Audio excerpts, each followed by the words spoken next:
नमस्कार। मैं प्रोफेसर राजेश्वर सिंह चंदेल, हिमाचल प्रदेश के सोलन जगह पर एक विश्वविद्यालय है, उद्यानिकी एवं वानिकी विश्वविद्यालय, उसमें कुलपति के रूप में काम कर रहा हूँ। मैंने इस हैदराबाद को भारत सरकार ने जो कार्य दिया है कि प्राकृतिक खेती के संदर्भ में इसके ज्ञान और विज्ञान से संबंधित जितनी जानकारी है उसको एकत्रित करना और आगे किसानों तक और सभी जो इससे लाभान्वित होने वाले हैं उन तक पहुंचाना है। तो मैं धन्यवाद करूंगा मैनेज का कि मुझे ये अवसर दिया कि जो विषय आपने मुझे दिया है conceptual understanding natural farming and agro ecological principles commonalities and differences in various practices, वैचारिक समझ, प्राकृतिक खेती और कृषि पारिस्थितिकी सिद्धांत तथा विभिन्न प्रथाओं में समानताएं एवं अंतर। सबसे पहले विषय आता है कि प्राकृतिक खेती की आवश्यकता क्यों पड़ी। हम सभी को ये ज्ञात है कि ग्लोबल वार्मिंग बढ़ रही है। लगभग 1.5 डिग्री सेंटीग्रेड तक हमारा टेम्परेचर पिछले कुछ वर्षों में बढ़ा है। इस टेम्परेचर के बढ़ने से और अगले जो फ्यूचर फोरकास्ट है, कैसा हमारा फसलों पे प्रभाव पड़ेगा, कीट बढ़ेंगे, बीमारियों पर असर पड़ेगा, ज़मीन पर असर पड़ेगा। जो खेती हम अभी केमिकल आधारित खेती कर रहे हैं, उस खेती की आगे संभावनाएं क्या होने वाली हैं, उसमें चैलेंज क्या आने वाले हैं, ये रिपोर्ट्स हम सबके सामने दिन प्रतिदिन आती है।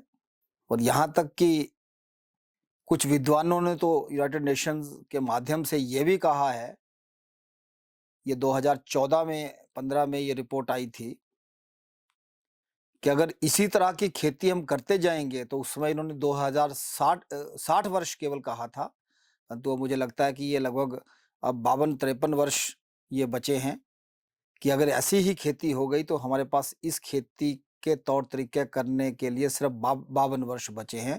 उसके बाद हम खेती नहीं कर पाएंगे। पोस्ट ग्रीन रेवोल्यूशन के बाद के जो वायलेंसेस होने शुरू हुए, उसके बारे में बहुत से विद्वानों ने लिखा है।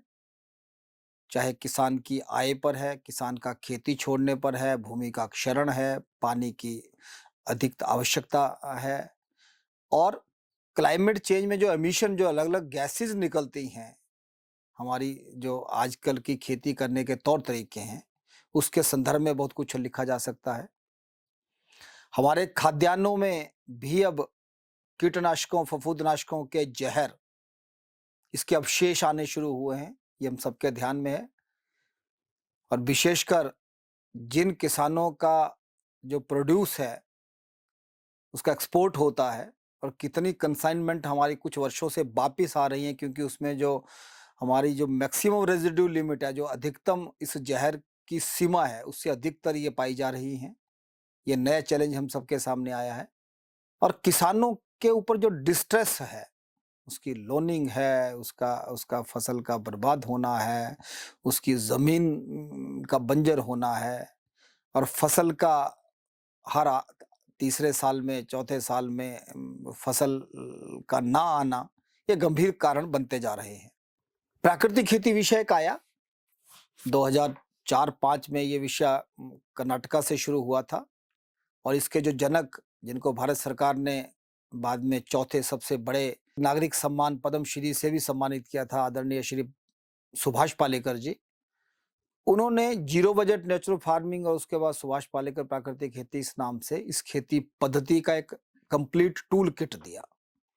यानी कि उस पूरे टूल किट से हम बिजाई से लेकर उसकी हार्वेस्टिंग तक उतनी ही यील्ड के साथ कर सकते हैं, ये पूरा टूल किट दिया। और पूरे देश भर में इस अभियान को किसान के माध्यम से गति मिली।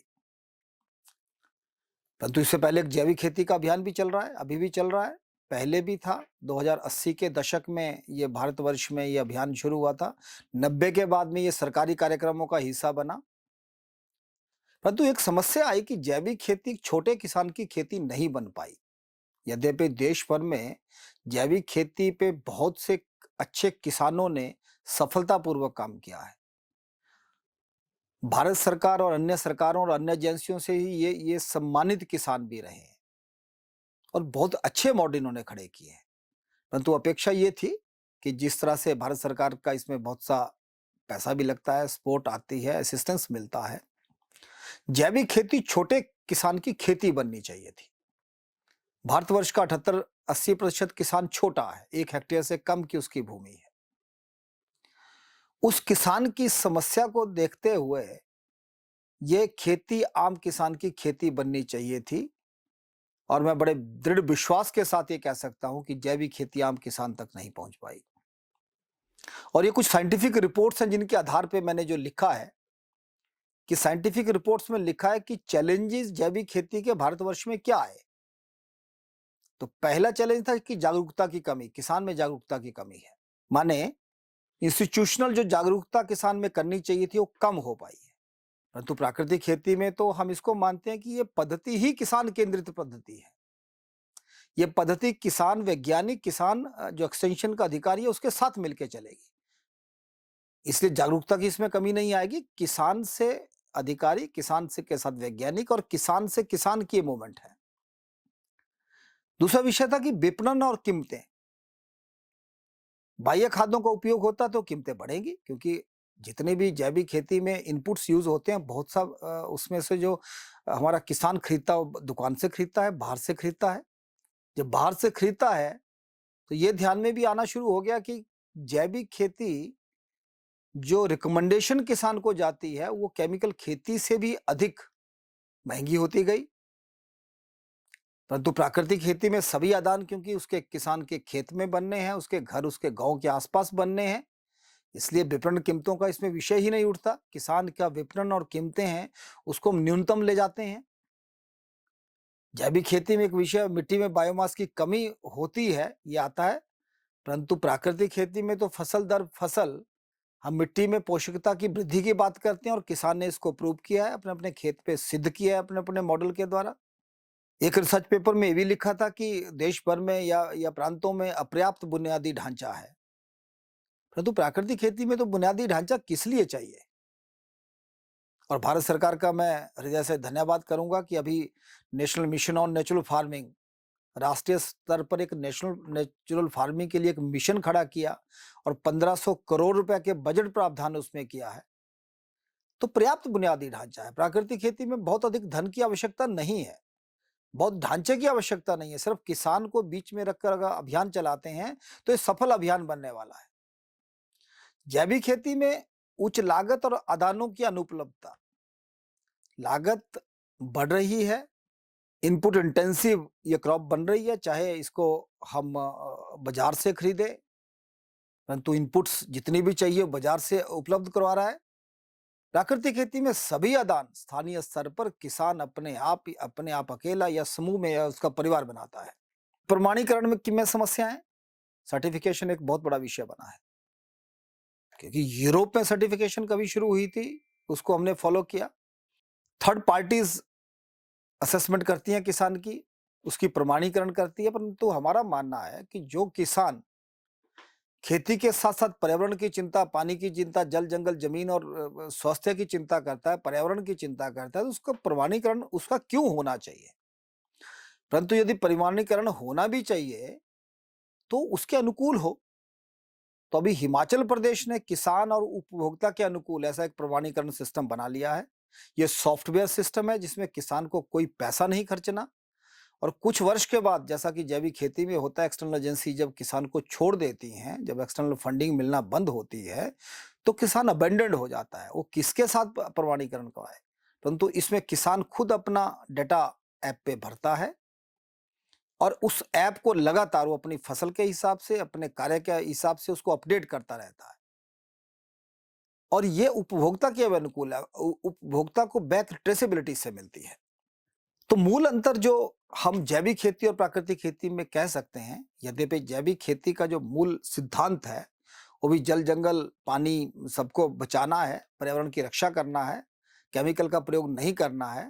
परंतु जब बाह्य संसाधन इसमें यूज होने शुरू हुए, when we allow the farmers to buy from the external market, dependency was solely on the external market, उसका कॉस्ट ऑफ कल्टीवेशन बढ़ा और वो प्रीमियम प्राइस की बात करने लगा।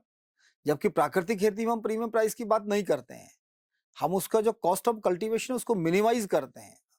और उसको लोकल मार्केट में भी बेचना होगा, तब भी जो उसका खर्चा कम हुआ उसकी वो प्रॉफिट में ऐड होता है। इसे एक मूल से जो डिफरेंस इसका रखा कि यदि इनपुट्स चाहे ऑर्गेनिक या बाहर से आती हैं तो ऑर्गेनिक फार्मिंग है, और फार्म और उसके आसपास किसान के घर खेत में बनती हैं तो नेचुरल फार्मिंग है। तो ये मैंने मूल जो अवधारणा थी ये आपके सामने रखी। अब दूसरा था कि इसके प्रिंसिपल्स क्या है, इसके सिद्धांत क्या है। तो ये कम लागत रसायन रहित, स्थानीय संसाधन आधारित तथा जलवायु अनुकूल, climate resilient, low cost, local resource based ऐसी कृषि पद्धति है जिसमें ये कैपेसिटी है कि किसान की आय को दोगुनी कर सकती है। और माननीय प्रधानमंत्री जी का तो देश के सभी वैज्ञानिकों के नाम ये आह्वान किया है कि हमने किसान की आय को दुगना करना है। तो छोटे किसान की आय उत्पादन के माध्यम से, उत्पादकता के माध्यम से ये कृषि पद्धति बढ़ाती है, ऐसा हमारे किसानों ने सिद्ध किया है। इसमें जुताई न्यूनतम है, इसमें मोनोकल्चर से हटके उसको मल्टी क्रॉप सिस्टम में ले जाते हैं, अंतर फसलें लगती हैं, फसल चक्कर इसमें चलते हैं।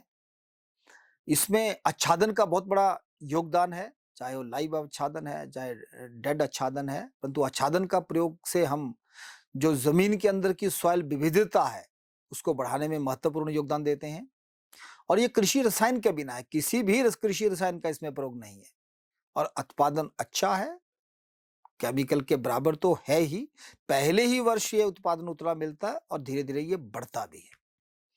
परंतु जो एफएओ ने एग्रो इकोलॉजी, क्योंकि जो नेचुरल फार्मिंग है अलग अलग नाम में पूरे विश्व में जानी जाती है, तो एफएओ ने जो एग्रो इकोलॉजी नाम दिया है इसको, एग्रो इकोलॉजी में 10 प्रिंसिपल माने गए हैं कि जो कृषि पद्धति 10 सिद्धांतों का पालना करती है, अनुपालना करती है, वो एग्रो इकोलॉजी है।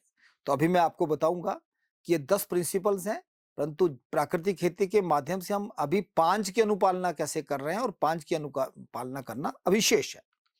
हम जीवामृत का प्रयोग करते हैं, आच्छादन करते हैं, वापसा करते हैं, बीजामृत करते हैं। तो आप देखेंगे कि जब हम बीजामृत का प्रयोग करते हैं तो इससे रेजिलेंस आता है, फसल में उसमें उसकी आंतरिक शक्ति बढ़ती है, उसको जितने भी स्ट्रेस आते हैं, चाहे पानी का है, चाहे मौसम का है, उसको सहन करने की शक्ति बढ़ती है, एफिशिएंसी बढ़ती है पूरे सिस्टम की। वैसे उसके बाद जीवामृत का प्रयोग करते हैं, जीवामृत में भी रिसाइकलिंग है, क्योंकि जो भी फसल का अवशेष उसके खेत पर है उसी को हम वहीं पे चक्र बना के रिसाइकलिंग करके उसका प्रयोग करते हैं। इससे एफिशिएंसी भी बढ़ती है, उस जो इकोसिस्टम है हमारा, जो फसल का वहाँ का सिस्टम है स्थानीय, उसकी कार्यशीलता को बढ़ाते हैं, रेजिलेंस को बढ़ाते हैं। अगला आया हमारा आच्छादन, आच्छादन से भी रिसाइकलिंग बढ़ी, क्योंकि जो भी अवेलेबल था उसको हमने दोबारा प्रयोग किया। आच्छादन से हमारा सिनर्जी आई, सभी घटक एक दूसरे को की एक्टिविटी को बढ़ावा देते हैं, यानी एक सिनर्जी क्रिएट होती है, एक ऐसी ऊर्जा क्रिएट होती है जहां 2 जमा 2 4 नहीं होता, 2 जमा 2 6 बनता है, 8 बनता है, ऐसी सिनर्जी क्रिएट होती है। और इससे रेजिलेंस भी आता है, रेजिलेंस सब में ही आ रहा है इनमें। और अंत में है वापसा, वापसा से दोबारा सिनर्जी आएगी, एफिशिएंसी आएगी, रेजिलेंस आएगा। तो इस ढंग से प्राकृतिक खेती का उत्पादन कर हम इन 5 सिद्धांतों की अनुपालना कर रहे हैं। और अगले जो 5 सिद्धांत बचे, तो हमारी जो अगली योजना है कि किसान के खेत पे जो उत्पादन हुआ खेत से बाहर से लेकर वो उपभोक्ता की प्लेट तक कैसे जाता है, उसमें मिनिमम ऊर्जा कैसे लगती है, किसान को ट्रू कॉस्टिंग कैसे मिलती है, किसान की वेस्ट कितना बचता है, किसान का जो प्रोड्यूस है 100% कैसे उठता है, महिलाओं की सहभागिता कैसे बढ़ती है, उसका एनवायरनमेंट कैसे बढ़ता है, इनकी अनुपालना उसके बाद होने वाली है। इन पांचों का उसके बाद जो सस्टेनेबल फूड सिस्टम की मैं बात करूंगा, जो हमने हिमाचल प्रदेश में जिस पे काम करना शुरू कर दिया है, यह अनुपालना इनकी करके 10 के 10 को हम मैप करेंगे। हिमाचल प्रदेश में कार्य कैसे शुरू हुआ? मैं बड़े गौरव के साथ कहना चाहता हूं कि हमारे तत्कालीन राज्यपाल हिमाचल प्रदेश आचार्य देवव्रत जी ये हमारे मार्गदर्शक रहे। हिमाचल प्रदेश की जो खेती है ये कीटनाशक रहित, फफूंदनाशक रहित होनी चाहिए, ऐसा संकल्प लेके हिमाचल प्रदेश में पहले ऑर्गेनिक फार्मिंग पे इन्होंने बहुत बड़ी वर्कशॉप की, पर जब ध्यान में आया कि ऑर्गेनिक फार्मिंग से रेजिलियंस नहीं है, सस्टेनेबिलिटी नहीं है, आम किसान तक ये पद्धति जाने नहीं जा रही है, तो फिर प्राकृतिक खेती को लेकर हिमाचल प्रदेश में सबसे पहले जब माननीय सुभाष पालेकर जी का 6 दिन का कार्यक्रम कराया, वहां से हिमाचल प्रदेश की शुरुआत कराई। तो जो पहला उसमें कार्य किया, उस सब पॉलिटिकल जितनी हमारी एस्टेब्लिशमेंट थी, माननीय मुख्यमंत्री जी से लेकर सभी मंत्रालय और उसके बाद हमारी ब्यूरोक्रेसी, विश्वविद्यालयों के सभी वैज्ञानिक, इन सब का भ्रमण कुरुक्षेत्र में जो प्राकृतिक खेती का मॉडल खड़ा किया गया, वहां से इस अभियान की 2018 में शुरुआत की। अब आया कि इसके पालेकर जी ने जो 4 चक्कर दिए थे, उन्होंने दिया था बीजामृत, जीवामृत, आच्छादन, वापसा। यानी सबसे पहले बीज से शुरू होगा, जहां हम बीज का संस्कार करते हैं। ये बीजामृत है, ये देसी गाय के मूत्र और गोबर से आधारित एक ऐसा शोधन बनाते हैं, बीजोपचार जिसे करते हैं। इससे बीज की जर्मिनेशन पोटेंशियल बढ़ता है। बीज में जितने भी सीड बॉर्न डिजीजेज है, उससे इसको एक प्रोटेक्टिव लेयर मिलती है बीज को। तो कुल मिला के इसका जो पर्पस था, वो बीज को सुदृढ़ करना था, उसकी जो जर्मिनेशन कैपेसिटी थी, कैपेबिलिटी थी, उसको बढ़ाना था। दूसरा जीवामृत। जीवामृत भूमि की उर्वरा शक्ति को बढ़ाता है। ये भी गाय के मूत्र और गोबर से आधारित एक ऐसा आदान बनता है जो भूमि की उर्वरा शक्ति को फसल दर फसल बढ़ाने की क्षमता रखता है। और तीसरा आच्छादन है। आच्छादन का मायना कि पूरी भूमि को कवर करना, इसको नंगा नहीं रखना। अब चाहे बायोमास से करें, जितनी भी हमारी फसल होती है उसका जो अवशेष बचता है, अगली फसल में उस अवशेष से उसको ढक दें। और जिन स्थानों पर अभी अवशेष की कमी है, क्योंकि जब तक हमारा मल्टी क्रॉप सिस्टम हम 3, 4, 6, 8 फसलों पे लगातार नहीं जाते, तो हमारा अभी तक आच्छादन कम होगा, हमें बायोमास कम मिलेगा। तो लाइव फसलें लगाइए। लाइव का माना कि एक ही समय एक से अधिक फसलें एक ही स्थान पर लगानी, यानी भूमि को चाहे जिंदा फसलों से ढकना जो शॉर्ट ड्यूरेशन हो, मेन क्रॉप से जो पहले तैयार हो जाती हैं, और उसमें एक दाल की फसल को जरूर लेना, क्योंकि सभी जो पौधे को जितना पोषण चाहिए, पोषक तत्व चाहिए, वो सब जमीन से आते हैं। परंतु जो नाइट्रोजन जमीन को देनी है, पौधे को देनी है, उसको हम एटमॉस्फेयर से लेते हैं, वायुमंडल से लेते हैं। और ये जितनी भी दाल नुमा फसलें हैं, ये फसलें उसको वातावरण से खींचती हैं और बैक्टीरिया जो उनकी जड़ों में होता है उसके माध्यम से जमीन में छोड़ती हैं, ताकि मुख्य फसल को इसका लाभ मिले। और अंतिम है वापसा। वापसा ऐसी स्थिति है कि हम भूमि में पानी नहीं देते, भूमि को इरिगेट नहीं करते। सो दिस स्टेटमेंट सेज कि no root require any fertiliser और इरिगेशन।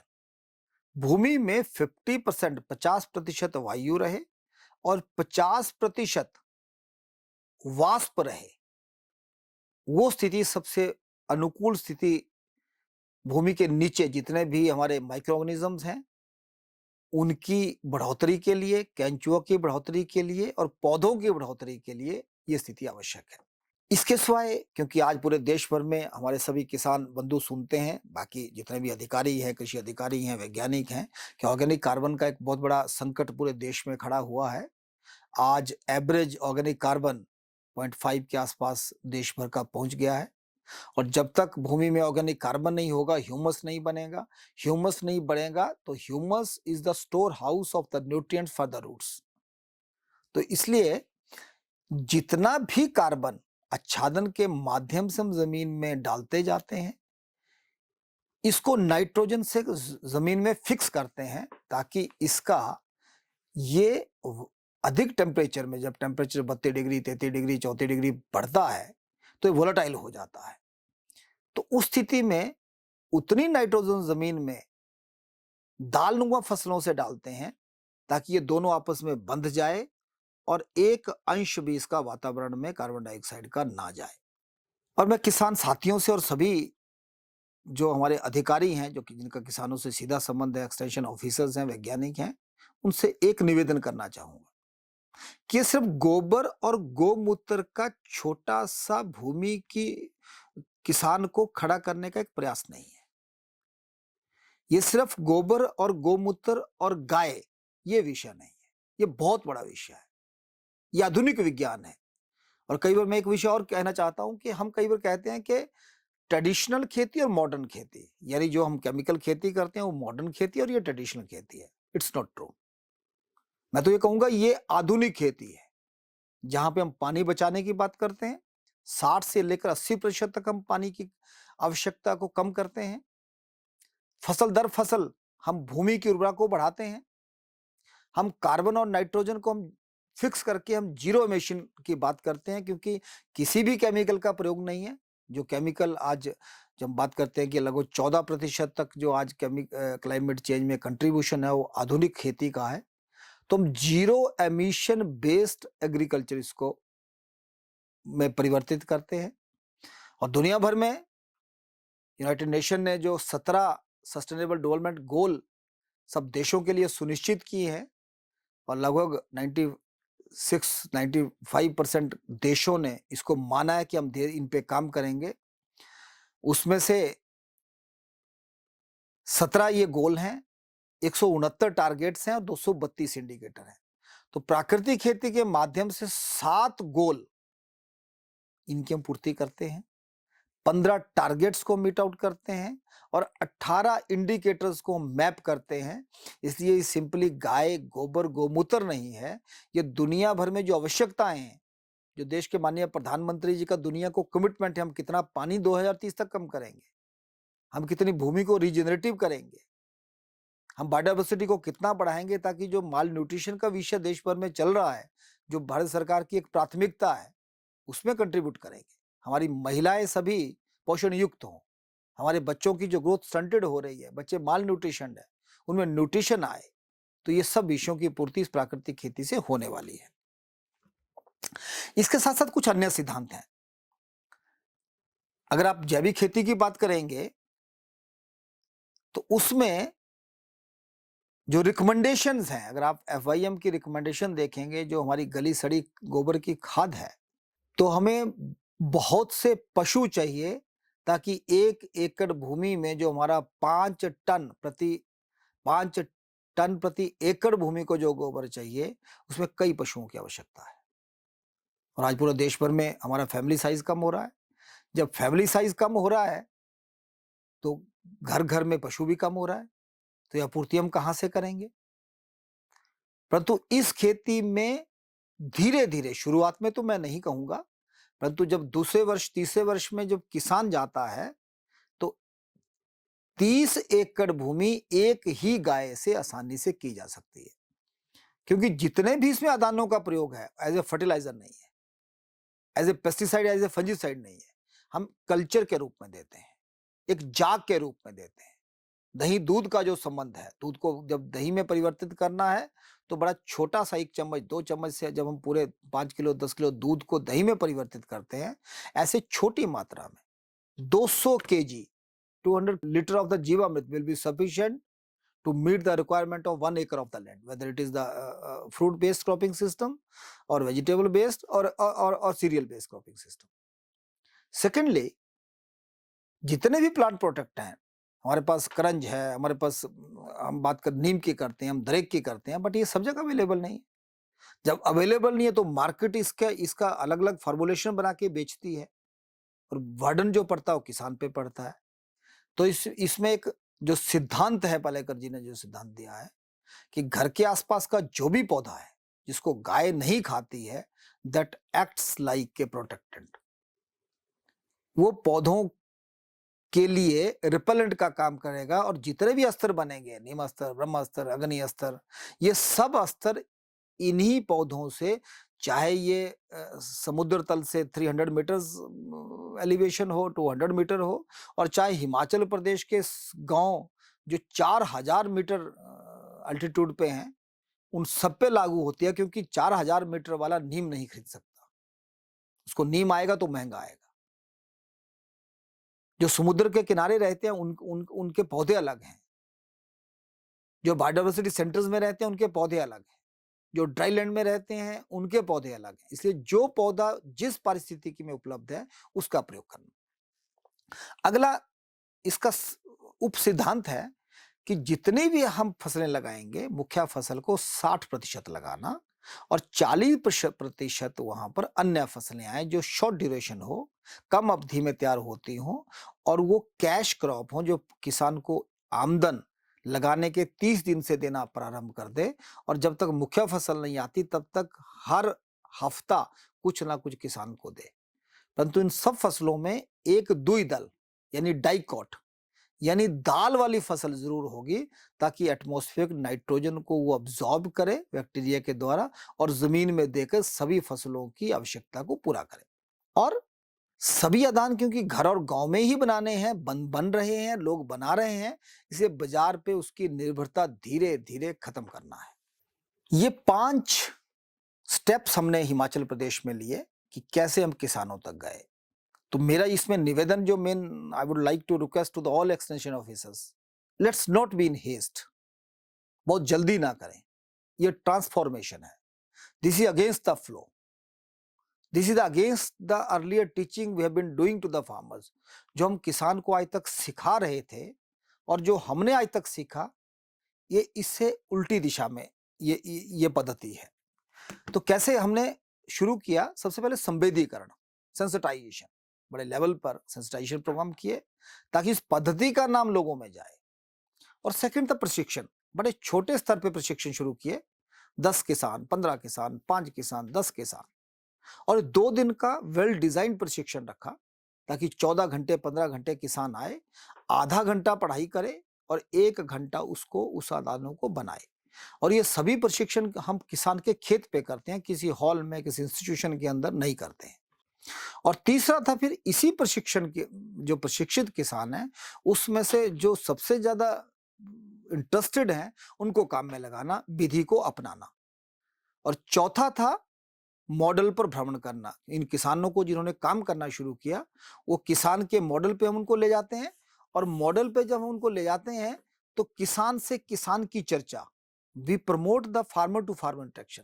कैसे किसान ने शुरू किया, उसको चैलेंज क्या है, उसको सक्सेस क्या मिली, उसकी लर्निंग क्या हुई। और पांचवा था कि जो हमारा एक्सटेंशन ऑफिसर है वो लगातार इन किसानों के संपर्क में रहता है, वो फोन पे, व्हाट्सएप पे, फिजिकल विजिट से। इस मॉडल से हिमाचल प्रदेश में हमने इस काम को आगे बढ़ाना शुरू किया। ये आप कुछ मॉडल देखेंगे और ये जो इसमें आप मल्टी क्रॉप देखिए, आप ऊपर सेब की और टमाटर की फसल देखिए, टमाटर के बीच में डेड आच्छादन, पिछली क्रॉप का रेजिड्यू डाला गया है। परंतु सेब की फसल में क्योंकि इतना अवेलेबल बायोमास नहीं होगा तो बीच में दाल नुमा फसल ऐसे लगाई है कि कोई भी सूर्य की किरण जो है वो जमीन तक ना जा पाएगी, इसलिए पूरा ढक दिया है।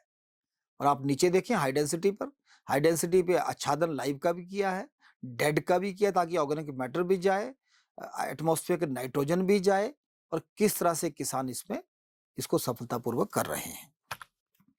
एक उदाहरण कई जगह हम देना चाहते हैं। ये हिमाचल के एक पूर्व आईएएस अधिकारी हैं। ये आईएएस अधिकारी बचपन से ही खेती के शौकीन हैं, इनके अपने बगीचे हैं और 2019 से जब इन्होंने प्राकृतिक खेती पे काम करना शुरू किया तो इनके जो लोगों 13,000 पौधा एप्पल का है, 39 पौधों को इन्होंने हम लोगों को दिया था। 39 लोगों पे कंपैरिजन हमने इनको दिखाया और 2020 के बाद ये लगातार अब प्राकृतिक खेती पे काम करते हैं। इनको इन्होंने पूरे 1400 का 1400 पौधा प्राकृतिक खेती सिद्धांतों पे बदला है। और पहले न्यूजीलैंड के साइंटिस्ट एक्सपर्ट्स इनके पास इनके बगीचों को देखने आते थे। ये हमारे पास एक स्टोरी है। और आप अगर अगला आप देखिए, कोविड टाइम में बहुत से ऐसे software engineers, agriculture post graduate जो प्राइवेट सेक्टर में काम करते थे, घर वापस आए, उन्होंने प्राकृतिक खेती करना शुरू किया। और सबसे इंटरेस्टेड है आप दो चीजों पे इस पे ध्यान देंगे कि सबके पास मल्टी क्रॉप्स हैं, एक क्रॉप नहीं है, और मल्टी क्रॉप अलग अलग खेत पे नहीं है, एक ही टाइम एक ही जगह पे लगाई है। और दूसरा आप खर्चा देखिए रासायनिक खेती में और खर्चा देखिए प्राकृतिक खेती में।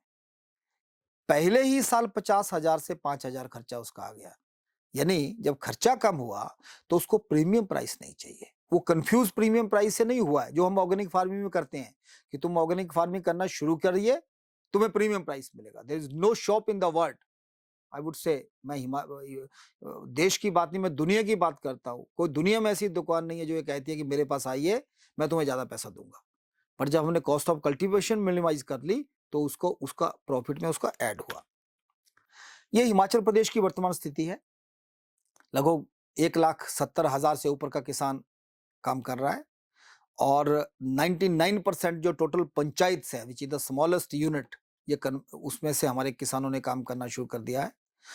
और इंटरेस्टिंग है कि लगभग 5,500 के आसपास हमने प्रशिक्षण कार्यक्रम किए, परंतु इनकी विशेषता ये रही कि हमने बड़े छोटे छोटे समूह में किया। 10 फार्मर से लेकर 20-25 से ऊपर किसान हम लोग कभी भी इसमें ट्रेन नहीं करते। और दूसरा एक प्रश्न उठता है कि बड़ा किसान क्या करेगा? छोटे किसान के लिए हो सकता है। तो पहली बात है कि प्रायोरिटी हमारा छोटा किसान है, क्योंकि खेती वो छोड़ रहा है। वो शहर में अपनी खेती छोड़ के जा रहा है क्योंकि उसको खेती से कुछ नहीं मिल रहा है। परंतु अभी भी 40 बीघा मतलब लगभग 3 हेक्टेयर तक के किसानों ने, बड़े किसानों ने, जो एप्पल ग्रोवर्स हैं, उन्होंने अपनी भूमि को प्राकृतिक खेती में बदल दिया है। ये प्रभाव है। सेब में लगभग 57% तक हमारा कॉस्ट ऑफ कल्टीवेशन घटी है। गेहूं में 28% है। ऐसे अलग अलग फल सब्जियों में जो मिक्स क्रॉपिंग है उसमें 45%, 20% ये कॉस्ट ऑफ कल्टीवेशन घटी है। गेहूं में, और गेहूं का जो मिक्स क्रॉपिंग सिस्टम था उसमें 64% तक किसान की आय में बढ़ी है। सेब में 27% तक बढ़ी है। फसल विविधीकरण हुआ है क्योंकि ये सबसे बड़ी आवश्यकता हमारी थी। मोनोकल्चर से हमने किसान को बदला है विविधीकरण में, तो एक साथ 9 फसलें तक भी हमारे एक किसान के खेत में मिल सकती हैं। ये पूरे प्रदेश का एग्जाम्पल है। जो बड़ी सेंसिटिव बीमारियां हैं, इंसेक्ट्स हैं जो एप्पल पे आते हैं, गेहूं पे आते हैं, और जिसके लिए 4-4 स्प्रे का प्रयोग हम करते हैं, तो प्राकृतिक खेती के ऐसे बगीचों में, खेतों में हमने केमिकल के मुकाबले में अच्छा प्रबंधन, मैनेजमेंट इनका किया है। किसानों की जो आगे ओपिनियन है, किसान कहते हैं कि सूखे की स्थिति में भी अब उनकी फसलें खड़ी रहती हैं। जो उनके उपभोक्ता बताते हैं कि उसमें स्वाद अच्छा है। तो ऐसे ऐसे फार्मर्स का एक्सपीरियंसेस हैं। ये आप मॉडल देखिए, छोटे छोटे ग्रुप में, छोटे छोटे समूह में किसानों की ट्रेनिंग। एप्पल में फंजीसाइड का लेप करते हैं। The stem is being earlier in chemical farming we used to paste chemical fungicide across the stem region। तो यहाँ पे देखिए गाय के गोबर और गोमूत्र से बना हुआ लेप, ये किसान, उसको ट्रेनिंग भी हो रही है सामने, बाकी उसको सीख भी रहे हैं। आप निचले खेतों में देखिए कि कैसे पूरा खेत आपका एप्पल है, जिसमें हमारा 2 टाइम हम नाइट्रोजनस बेस्ड फर्टिलाइजर की एप्लीकेशन करते हैं, पूरा पी से भरा है। तो P is adding nitrogen to the soil, whereas P itself is a cash crop। ये कैश क्रॉप भी अपने आप में है। और मैं तो आभारी हूँ हमारे तत्कालीन सम्माननीय राज्यपाल आचार्य देवव्रत जी का भी, कि वो किसानों के खेत तक जाते थे, वो खुद विजिट्स करते थे। ये हमारे लिए एक बहुत बड़ी मोटिवेशन थी। अनऑर्गेनाइज्ड मंडियां शुरू हुई। जब किसान के खेत में उत्पादन आना शुरू हुआ तो अनऑर्गेनाइज्ड मंडियां अलग अलग जगह पे, जो आप पहला फोटोग्राफ देखेंगे, ये 3800 मीटर पे ये पहली मंडी किसानों ने शुरू की, अपनी मंडी इसका नाम रखा। ऐसे जगह जगह लोगों ने लोकलाइज्ड एरिया आइडेंटिफाई किए, और ग्राहक को भी ये ध्यान में आना शुरू हो गया कि कहाँ कहाँ हमारा किसान जो है कौन कौन से दिन बैठता है, क्योंकि उसका उसका वंस इन ए वीक और ट्वाइस इन ए वीक उसका प्रोड्यूस निकलता था। वो 2 घंटे 3 घंटे के लिए बैठता था और उसने बेचना शुरू किया। ये कुछ इनोवेशंस थी जो हमने ऐड की।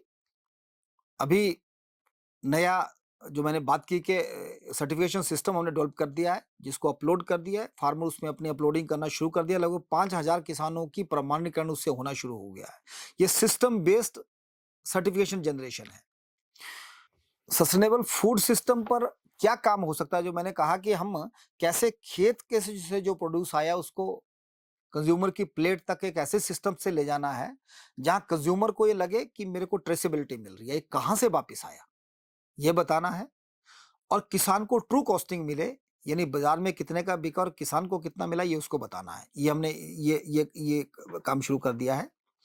आप यहां देखेंगे फर्स्ट 2 स्लाइड्स पे कि छोटी छोटी कैनोपीज किसान के लिए बना दी। ये बेस्ड ऑन द एक्सपीरियंस कि जब किसान ने अपना ऑर्गेनाइज मार्केट शुरू की तो हमने ये कैनोपीज डेवलप की। इन कैनोपी से फार्मर की स्मार्ट सेलिंग शुरू हुई। किसान के पास एक आई कार्ड है, उसमें गवर्नमेंट का लोगो है और उसमें पूरी डिटेल है कि किसान कौन है, कौन इसका गांव है, कितनी इसकी जमीन है। और इसने अपने अलग अलग जो पॉइंट्स आइडेंटिफाई किए थे वहां से बेचना इसको शुरू किया। ये कुछ फार्मर की स्टोरी है, मैं यहाँ नहीं आपको सुनाऊंगा। आप ये जो नेचुरल फार्मिंग के यूट्यूब है, यूट्यूब से इन फार्मर्स की एक रियल स्टोरी आप सुन सकते हैं कि इन्होंने कैसे काम करना शुरू किया। This is available on the YouTube.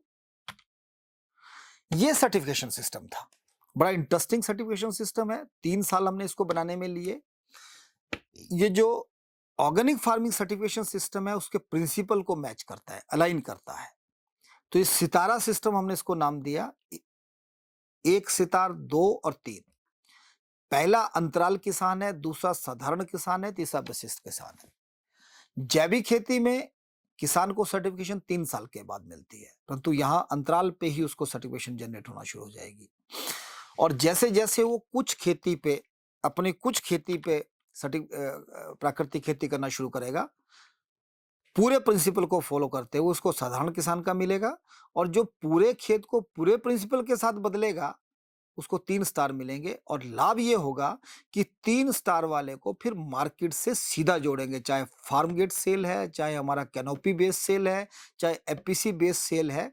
तो इसमें एक फार्मर में इंटरेस्ट आएगा कि मैं 1 स्टार से 2 में जाऊं, 2 से मैं 3 में जाऊं। ये आप देखिए कैसे कैनोपी से लोकल सेल हो गई है, उसका टाइम बचता है, उसने टाइम फिक्स किया है, उसको मार्केट में नहीं जाना पड़ता, उसके लिए कंपटीशन नहीं है। और उसने लोकल कंज्यूमर को अट्रैक्ट किया, जैसा हम अपना लोकल डॉक्टर बोलते हैं, लोकल सराउंडिंग ने अपना अपना अपना फार्मर आइडेंटिफाई किया है और ये सेल करता है। और सेकंड जो फोटो मैं आपको बता रहा हूं, ये सर्टिफिकेट ऐसे सिस्टम कंप्यूटर बेस्ड जनरेट होता है। ये हमारी एक सफलता की कहानी है। जो बियॉन्ड फार्म गेट मैंने कहा कि कैसे सस्टेनेबल फूड सिस्टम को हम अपनाकर, सतत प्रणाली को अपनाकर कैसे जो बाकी 5 सिद्धांत बचे हैं इनको पूर्ण करें। तो ये हमारा पहला फार्मर प्रोड्यूसर कंपनी है जो प्राकृतिक खेती किसानों पर आधारित है। इन लोगों ने जो ए ग्रेड एप्पल था वो ट्रेडर को बेचा, बहुत अच्छे रेट पर बिका। जो पहले 85 रुपए से 92 रुपए बिकता था, वो 118 रुपए से लेकर 128 रुपए तक बिका। और जो बी ग्रेड एप्पल था, जो 10 रुपए से लेकर 14-15 रुपए तक के बेचते थे, हमारे विश्वविद्यालय ने, जो उद्यानिकी एवं वानिकी विश्वविद्यालय है, हॉर्टिकल्चर एंड फॉरेस्ट्री यूनिवर्सिटी है, बी ग्रेड एप्पल को इस फार्मर प्रोड्यूसर कंपनी का यूनिवर्सिटी ने लिया। जो पहला इनका ए ग्रेड एप्पल था वो भी यूनिवर्सिटी से रिलीज किया गया। इनका ट्रेडर्स की मीटिंग यूनिवर्सिटी में ऑर्गेनाइज की गई। और जो बी और सी ग्रेड एप्पल था उसके different products, juices, jam, jellies, chips, ये तैयार करना विश्वविद्यालय ने शुरू कर दिया है। और लगभग अभी तक 30,000 लीटर एप्पल विश्वविद्यालय ने किसानों का निकाल दिया है। और जिसका रेट इनको 8 और 10 रुपए मिलता था, आज लगभग 34-35 रुपीज वो एप्पल इनको मिलना शुरू हो गया है। तो फार्मर की आय 2 गुना नहीं 3 गुना से ज्यादा इसमें बढ़ रही है, ये हम इसमें सिद्ध कर रहे हैं। ये फाइनल नेटवर्क बनने वाला है कि कभी एक किसान जो कन्फ्रंट करता था मार्केट से, मंडी से, अपने कम प्रोड्यूस से, उसकी बार्गेनिंग नहीं थी।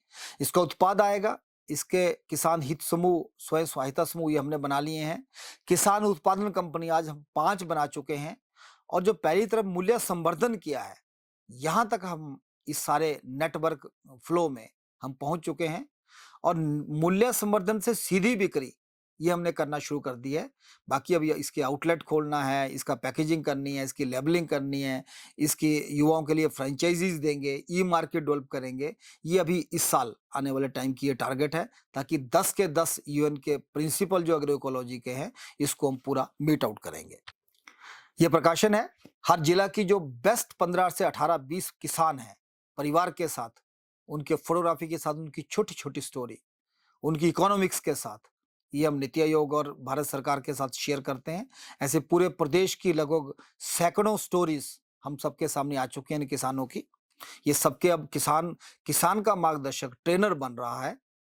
और अंत में मैं धन्यवाद करूंगा कि अभी जो नेशनल न्यूज है, नेशनल न्यूज ने भी ये कहा है कि जो नेचुरल फार्मिंग का जो प्रोड्यूस है उसको मार्केट में अब एज मिलना शुरू हो गया है।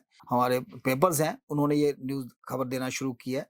परंतु अंत में एक निवेदन करूँगा कि जैसा हमारे संत कबीरदास जी ने कहा था, ये बहुत तेज़ चलने का काम नहीं है। किसान को बीच में रख के हमें लगातार उसके संपर्क में रहना है और उसकी पद्धति को प्राकृतिक खेती के सिद्धांतों के अनुरूप उसको मोड़ने की कोशिश करनी है। परंतु ये जल्दी नहीं होगा, इसलिए उन्होंने कहा था धीरे-धीरे रे मना, धीरे सब कुछ होए, माली सींचे 100 घड़ा ऋतु आए फल होवे। इसके लिए समय लगेगा। पहले हम आउटस्केलिंग करें, किसान को आइडेंटिफाई करें, उसके छोटे-छोटे मॉडल छोटे लैंड पर खड़ा करें, उसको कंपैरिज़न करवाएँ और फिर अपस्केलिंग होना इसका निश्चित है। ये और पूरा हिमाचल प्रदेश हम आने वाले 10 साल में इसको प्राकृतिक खेती में बदलने वाले हैं और देश में भी ये बहुत बड़े स्तर पे एक मूवमेंट चली है। माननीय प्रधानमंत्री जी का मार्गदर्शन हम सबको इसमें मिल रहा है। देश के माननीय कृषि मंत्री जी का इसमें हम सबके लिए एक प्रेरणा है। किसान हिमाचल प्रदेश में जब भी आना चाहें, हमारे मॉडल देखने, चाहे वो फ्रूट बेस्ड है, चाहे क्रॉप बेस्ड है, हम आपका स्वागत करेंगे। आपका बहुत-बहुत धन्यवाद।